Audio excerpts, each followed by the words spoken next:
Nururanda tururangu hani kuti ndigotaura nadzimu.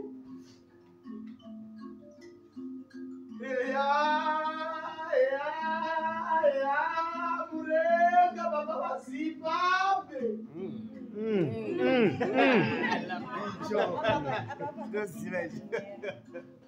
Chivanura chiziva vakomana ndinoda mavoko uko.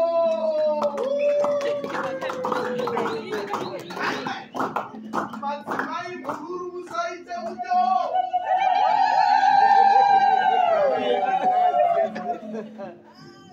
Ndakona ndakaisa ipapa ndikati ndichipe chimhandara chako chisinyengu. Ndakapa majaha ako chaminuka nakagumi ivava havana kuda kunditeerera. Ndatiko zvino ndiuye kwauri kureka asi ndichangofamba zvangu ndichiita kupedzekano nepagwaveni. Ndekwe yangu ndourura ndingodya ndombofema.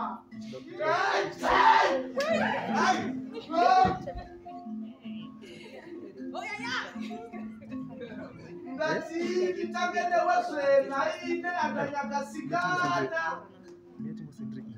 Zvimhandara zvako ndizvo zvakati yawe Beijing kodzero toita dzokucheka.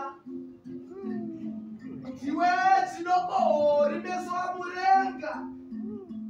Ndiri pano iyeni munaku mwana waSabiri kuzomaparura magwaro asitauru. Kungoti tionesane chirombove ndinovipa tsamu.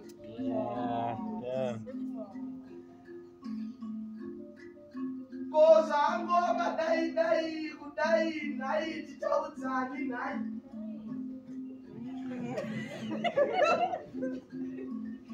Vanotiona tiri mudambudziko asiwo hanyanani. Sure. Nyakasikana ndomaitiro ako nhai.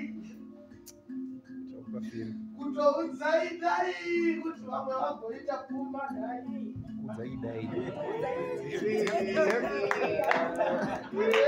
Nyakasikana hezo.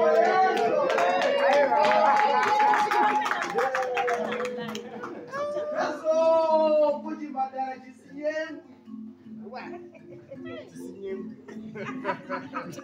Ona tongoti ndinopenenga mudenga. Mamwe atibogoti chamatenga nei achatengeka. Takapedzisira kuzvidya kudhara tinongotswa hwema. Ipapo. Ndationa neandanyakasikana. Ndozvaakafira here izvo. Mvura wakafira riri kwakapichibwa zvichatengeka. Masura awo azere nechikafu asi mvura vanototsenga.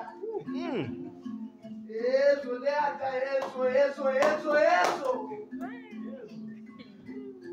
Moyo wangu wadunduvira nhai neandanyakasikana. Neno wationavozve, neno watinzwavozve. Tarira nguva nemhuri yandichaiona. nguwa zhinji ndinotosvika nguwa dzepfumbamwe ndakamirira kuchovha. Yesu nyakasikana nati Yesu. Polandi yo ingakuisira we nyakasikana. Yesu.